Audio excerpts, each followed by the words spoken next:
Hello. Hey, friends. Welcome. I'm going to wait till I get going here. Today, we are doing Limewash clay pots. And I know it's a different material. We haven't done a ton with Limewash. So I'm excited to talk about Limewash. A little bit of background on Limewash. Oh, before we get started, Finish Friday 44 is your code for today's products. Everything I used here today, it will be discounted. And make sure you comment. Oh, good, I got eyeball. Make sure you comment, share, like, and you'll be entered for a drawing for free product. So I'm excited. My name is Lyonella Cook, and I'm here in South Florida. It is already nice and warm.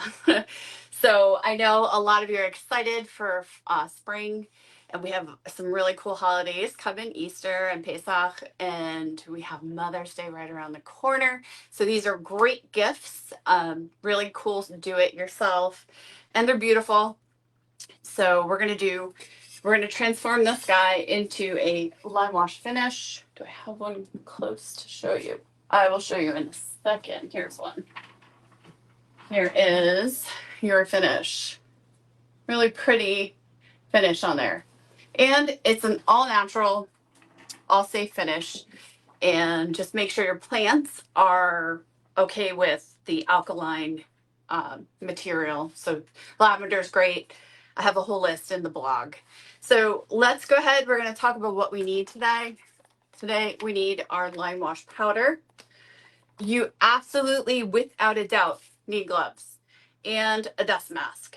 Safety, safety. This stuff is caustic for your lungs, and it can cause severe skin irritation if you're prolonged touching it, and it will dry your hands out really bad. So ask me how I know. So this is actually a fun finish. It's easy, and then you guys can get brave enough to do your walls, because you'll learn. So this is a primitive finish. It's considered a primitive finish in Scandinavia and other European countries where Limewash was used. It was a cheaper material, and it was actually better for your home. So hi from Oklahoma, welcome. And hopefully if we have time, I can read your comments this time. So I'm going to turn you down. We're going to get started. There's lots to do and different techniques, and I can't wait to share. So I am going to turn you down here to my space. Get that camera out of the way. Yes, it's a little bit of a mess. This is another messy project. I'm so sorry. So we're going to start with our terracotta pot. You must really clean this off, because otherwise the Limewash will not stick to at all. So go ahead and get that clean slate out. I go through cases of this stuff. So turn your pot over, and there might be a sticky from the sticker. And you know what's really cool is I'm seeing pots at Home Depot from Portugal and from Italy, and they're really beautiful. So to add something really nice to this, and this is such a great gift for mom, or you can put Easter lilies. They like that alkaline soil, because your plant could be affected by it. All right, here we go. Okay, so we're all cleaned out.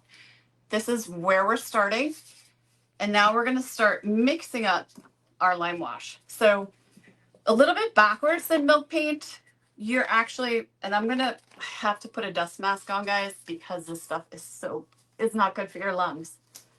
All right, so before we begin, put your dust mask on.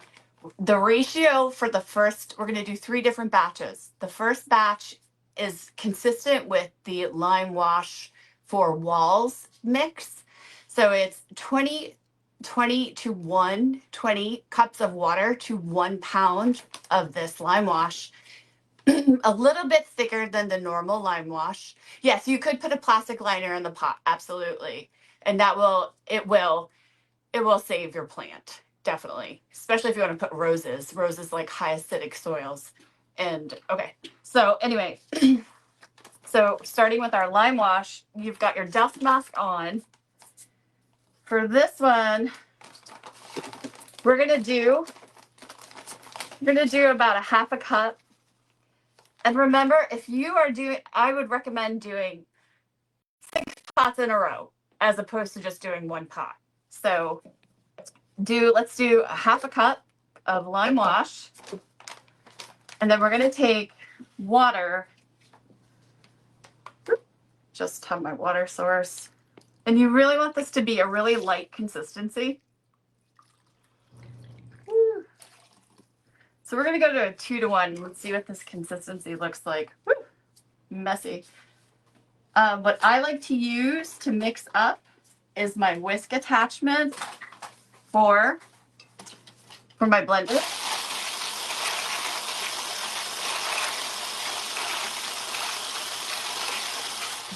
And so you're going to look at this and you're going to think, oh my goodness, it looks like nothing.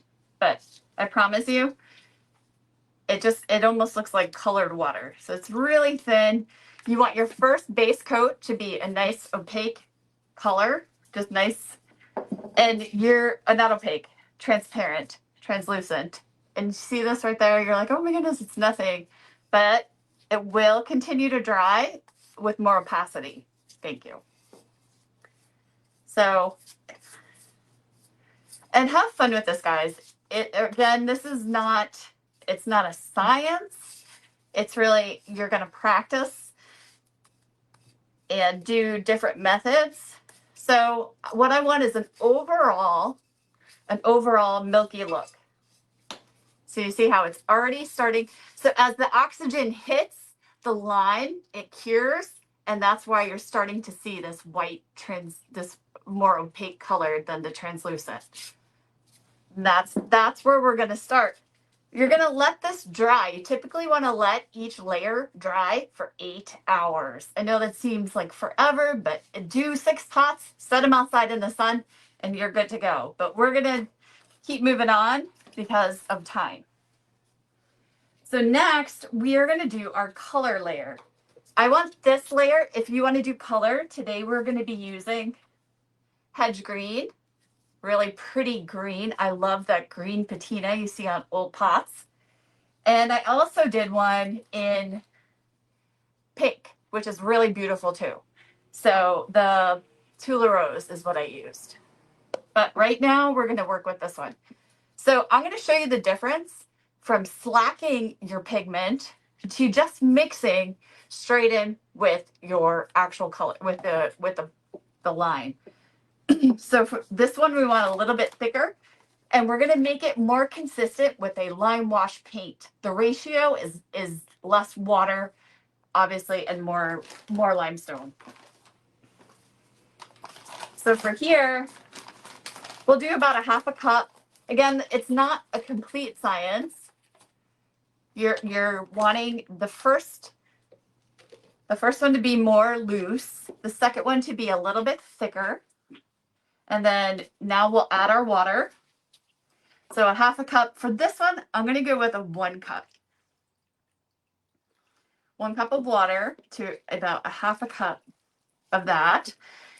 Go ahead and mix this up.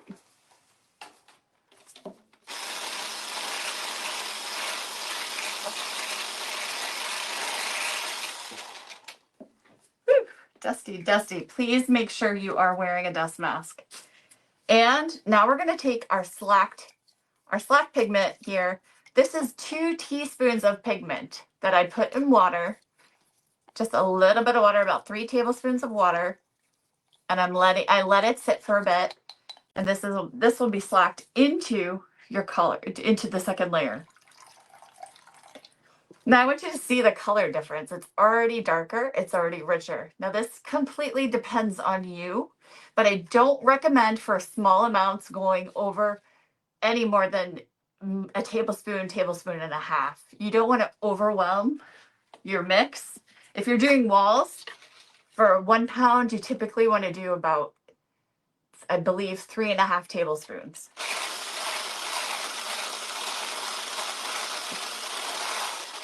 What's nice about slacking your pigment is you don't have to, you're still going to have to consistently mix it up as you go, but it'll be more oriented into the color naturally. You won't end up with bits and little streaks of color.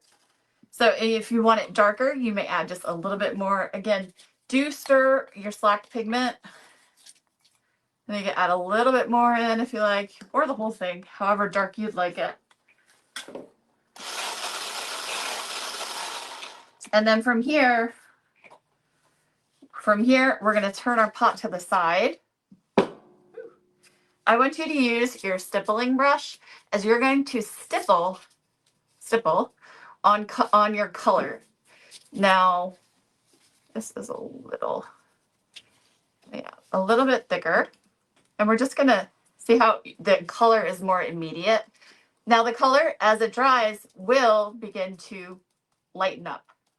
So it just depends on how dark you're wanting to do this. I'm going to try this paint. This one's a little bit thicker. You can make it a little bit thicker if you'd like, because we're going to manipulate this with our hands. All right, so I'm going to do one side. So as you begin to see it dry, I want you to push it in places. Let it kind of bubble up a little bit. Let it, see how the texture is coming in? There, just kind of mushing it around. Now, when you look at your pot, I want you to think about, where do pots age the most? They're going to be worn more at the top, and they're going to get a lot of dirt and filth on the bottom. And when you look at old pots, they tend to have the most color somewhere in the middle. And that's where the patina will start to come in this way. So paying attention to where you're doing this. And if you don't like it, you can always come back with a sponge. Wet your sponge, and you're just going to gently use it as a negative tool to remove spots if that was too much texture for you. And we're just gently pushing it around. What I do recommend, hands, love hands. You can do it with your hands and just adding a little bit more color. And we'll finish this pot on this side. All right, and then pushing it around with your hands. Now, I have done one with, I added sand into it, which you absolutely can do. Here is a mix, which will be at the end. You can add sand into your limestone. You can also add moss. How cool. I get, like, you'll see this in the blog if you guys check out the blog. I used moss at the end on my final layer to really add just a little bit more patina, a little more aging. So we're going to let this dry. We are going to mix our last layer, our final layer. And this will kind of go back over what green, if there was too much green for you. This is that final wash. And it's not going to be as thick as that second, but it's not going to be as thin as that first. So layering different ones to get that effect. So now we're going to go, again, we're working small, and I typically work at a half cup at a time, but whatever you use, you have to use that day or the day after. It is not a paint that lasts like a Venetian plaster if you sealed it. It is something that should be made, same day. So I did 3 teaspoons and my water source. Oh, lots of water. Okay. I don't want to over pour. So I'm going to look for about 1/4 cup, and we'll see what the consistency is. Okay. It's going to be, again, we want it to be a little bit thicker than the first, but not as thick as that second mix. Maybe more like a single cream. I would give that a comparison to. Single cream. What is a single cream? It's a little bit like buttermilk, so a little bit thicker than a regular half and half or milk, a little bit thicker. And see, your consistency is just a little bit more. Okay. I am going to hit this with a hairdryer, and I can take off my mask now that I am no longer mixing dust. And so we're going to take our I am gonna hit this with a hairdryer. Sorry guys, I know you hate this.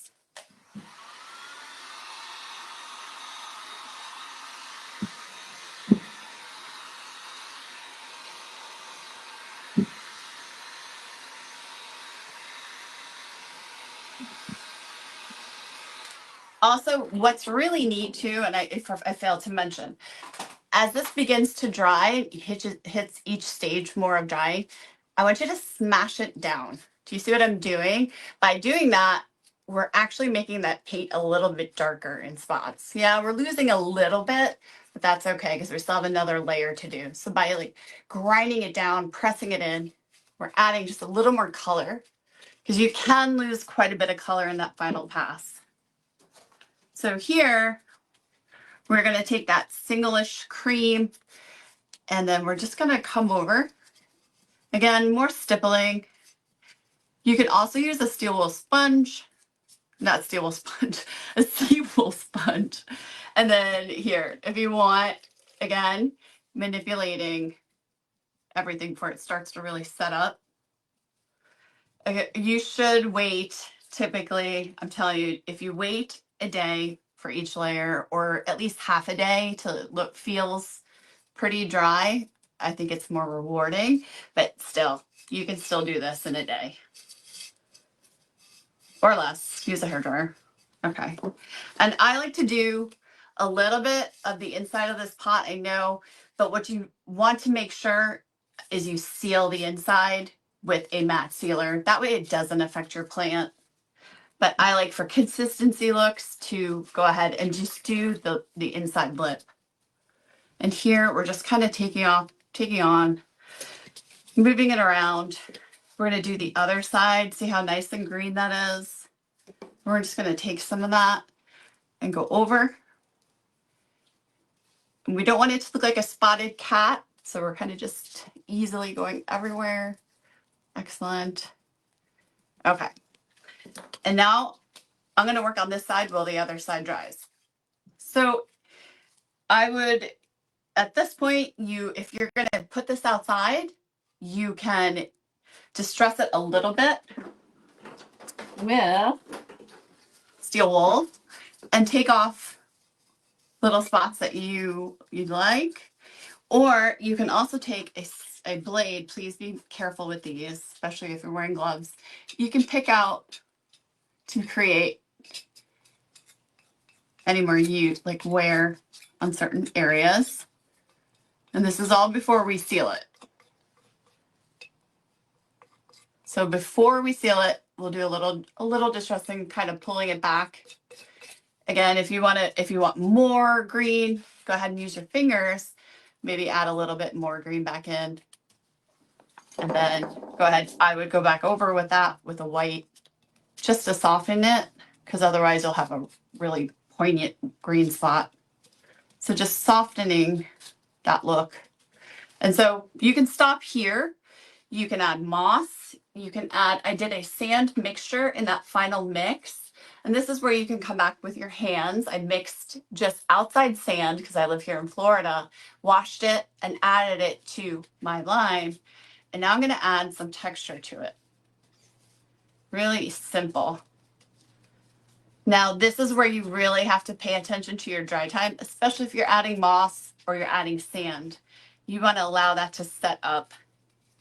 So I'm going to do a hairdryer really quick so you guys can see that. And then we will finish it out with wax and dust of ages, and you will be so happy with your end result.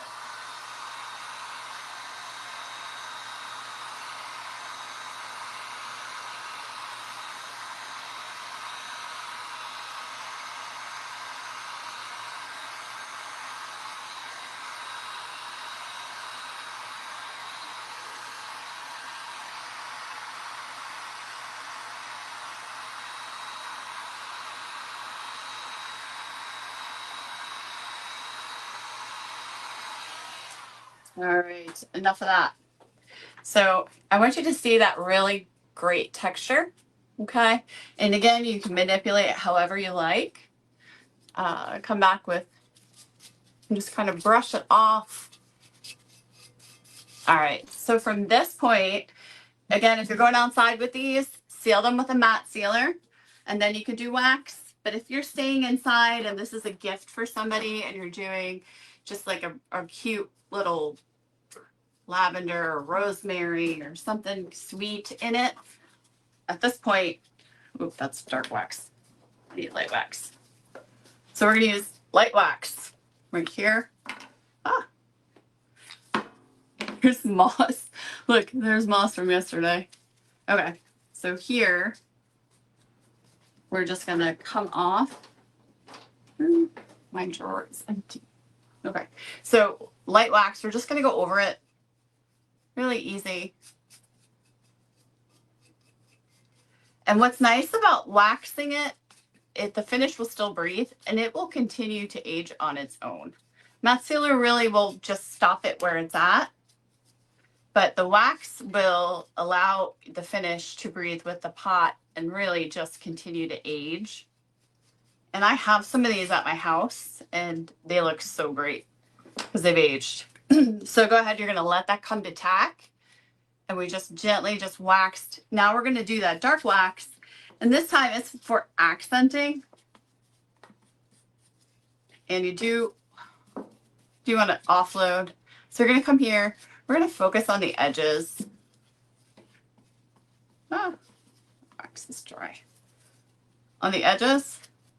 And then on the lid, like here, if there's a lip on yours, you know, you want to hit underneath. Where would that have collected dirt over time? And then really start to highlight where, if you put texture or if you have any texture, just gently sweeping over that texture. And we're just adding a little bit of interest to this pot.